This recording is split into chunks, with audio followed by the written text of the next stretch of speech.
पीले दांत वाली बहू। रंजना कभी ब्रश नहीं करती थी। उसे कितनी बार उसके माँ बाप ने डांटा, लेकिन उसका कोई असर उस पर होता ही नहीं था, जिस कारण से उसके दांत पीले पीले हो जाते हैं। शादी के बाद।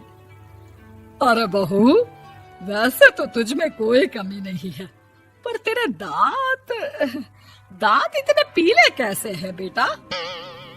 कैसे मतलब? कोई सर्जरी थोड़ी ना कराई है।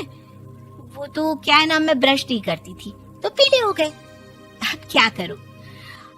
आप कहें तो लाल करवा लूं या फिर काले? यार ये क्या है, क्यों माँ से लड़ रही हो? लड़ रही हूँ? अरे मैं लड़ रही हूँ या ये बोल रही है कि दांत पीले हैं, पीले। अरे तपस्या थोड़ी ना की है इन्हें पीले करने के लिए। बकायदा ब्रश नहीं किया है 20 साल तक, तब जाकर। छी, कैसी बात कर रही हो? ये उस वक्त तो पीले नहीं थे जब हम लोग तुम्हें देखने आए थे। अरे तब साफ करवा लिया होगा डेंटिस्ट के पास जाकर। अब देखो कैसे पीले पीले लग रहे हैं। रंजना सास की तरफ गुस्से से देखती है। फिर शुरू हो गई पीले पीले पीले। अरे पीले तो तब भी थे जब मेरे हाथ का रसगुल्ला उड़ा उड़ा कर खा रही थी और बोल रही थी, लड़की नहीं गुणों का खजाना दे रहे भाई साहब आप। खैर, अब वो लोग करते भी तो क्या करते, पीले दांत वाली बहू पल्ले पड़ी थी तो झेलना तो था ही। एक दिन कीर्तन में रंजना गाना गा रही थी। अरे कमला बहन, माँ का द्वार है, यहाँ तो सब शुद्ध होकर आते हैं, फिर अपनी बहू को ब्रश भी नहीं करवाती तुम। दूर से पीले पीले दांत भक्ति में बाधा उत्पन्न कर रहे हैं। अरे कोई 2 साल के बच्चे थोड़ी ना लेकर आई हूँ मैं बहू बनाकर। अच्छी खासी लड़की है, अरे कैसे करवाऊं ब्रश? ये तो उसे खुद करना चाहिए ना। अब माँ बाप तो इसके जैसे तैसे निपटा दिए, ये नहीं सोचा कि सास कैसे संभालेगी। सास बहू को लेकर घर आ जाती है, लेकिन सोच लेती है कि अब इसे लेकर कहीं नहीं जाएगी। अगले रोज बहू कहती है, अरे क्या हो गया, मंदिर नहीं जाना क्या? कीर्तन का वक्त हो रहा है। मेरी मधुर वाणी से कान्हा जी जागते हैं और सोते हैं। आप तो जानती है ना उनकी भक्ति में कितना मन लगता है मेरा। वो क्या है ना, तबीयत ठीक नहीं लग रही है मेरी, आराम करूंगी मैं। तबीयत ठीक नहीं लग रही? अभी तो मिथुन के गाने पर नाच रही थी आप, और अब बोल रही है कि तबीयत ठीक नहीं लग रही। अरे भक्ति में मन लगा लो सासू माँ, ऊपर जाना है, क्या मुंह दिखाओगी आप? हाँ? सास को बहू की बात पर गुस्सा आ जाता है। मैं क्या मुंह दिखाऊंगी, इसकी चिंता तो ना कर, समझी? अपने मुंह की चिंता कर, जो ये पीले पीले दांत लेकर हर जगह पहुंच जाती है। पता है लोग कितना मजाक बनाते हैं। ना जी ना, मैं नहीं जाना कहीं तेरे साथ। तो ये बात है। कोई ना, मत जाओ, मैं अपने कमरे में ही बैठकर भक्ति कर लूंगी। ऊपर वाला दांत थोड़ी ना देखता है, मन देखता है, भावना देखता है। और अरे बस बस, तू सब कुछ दिखा, बस ये सफेद चमकदार दांत ना दिखाना किसी को, है? जा यहाँ से।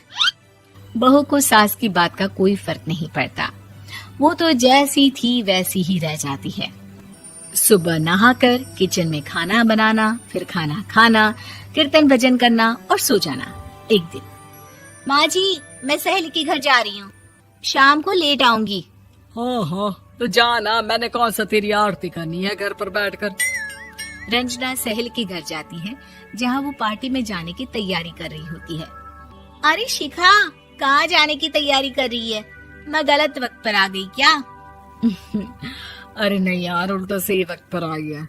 मैंने ये साड़ी और ज्वेलरी निकाली है यार, शाम को इनके ऑफिस की एक पार्टी में जाना है। बताना कैसा लग रहा है ये सब? नहीं यार, इस ड्रेस के साथ तो वो वाली ज्वेलरी अच्छी लगेगी। हाँ हाँ सही बोल रही है, मैंने ध्यान ही नहीं दिया। वैसे तो हमेशा से मस्त फैशन सेंस रखती है। तो बड़ा जाती होगी ना पति के साथ पार्टी में। रंजना कुछ नहीं बोलती, बस सोचती है कि यार काश ये बात सही हो जाती, पर मैं क्यों नहीं जाती पार्टी में? क्या इन लोगों की कोई पार्टी होती नहीं होगी? रंजना घर आती है और रात में पति से सवाल करती है, एक बात बताइए, आप मुझे किसी पार्टी में क्यों नहीं ले जाते? क्या आपके यहाँ ऑफिस में पार्टी नहीं होती? पति बेचारा क्या कहता कि दांत पीले हैं तुम्हारे इसलिए। अरे कोई पार्टी होती नहीं हम लोगों के ऑफिस में, तो कहाँ से लेकर जाऊं? और मार्केट, मॉल, कहीं वीकेंड घूमना, कहीं तो। अरे यार सारे हफ्ते में एक छुट्टी मिलती है, तो सोचता हूँ कि आराम ही कर लूं। क्यों? रंजना मन मार के रह जाती है। पहले कभी सास के साथ मंदिर जाया करती थी, लेकिन वो भी सास ने ले जाना बंद कर दिया। घर बैठी बैठी रंजना बोर हो जाती है। तभी उसे आइडिया आता है और वो मायके जाने का सोचती है। सासू माँ, 2 दिनों के लिए मम्मी के घर जा रही हूँ। अच्छा अच्छा ठीक है, आराम से जा। और हाँ, माँ से कुछ अच्छी आदत सीख कर आना कि कैसे शरीर के हर भाग की तरह दांतों की सफाई भी जरूरी होती है, समझी? शुरू हो गई ना आप? वो लोग आपकी तरह नहीं है कि छोटी छोटी बात का बतंगड़ बना दे। उन लोगों के लिए मैं मायने रखती हूँ, ना कि मेरे पीले पीले दांत। रंजना माँ को बिना बताए उन लोगों को सरप्राइज देती है, लेकिन जैसे ही वो दरवाजे पर पहुंचती है, अंदर देखती है कि घर वाले कहीं जा रहे होते हैं। अब माँ, काश रंजना दीदी के दांतों वाली प्रॉब्लम नहीं होती, तो वो भी हम लोगों के साथ चलती ना बुआ जी की बेटी की शादी में।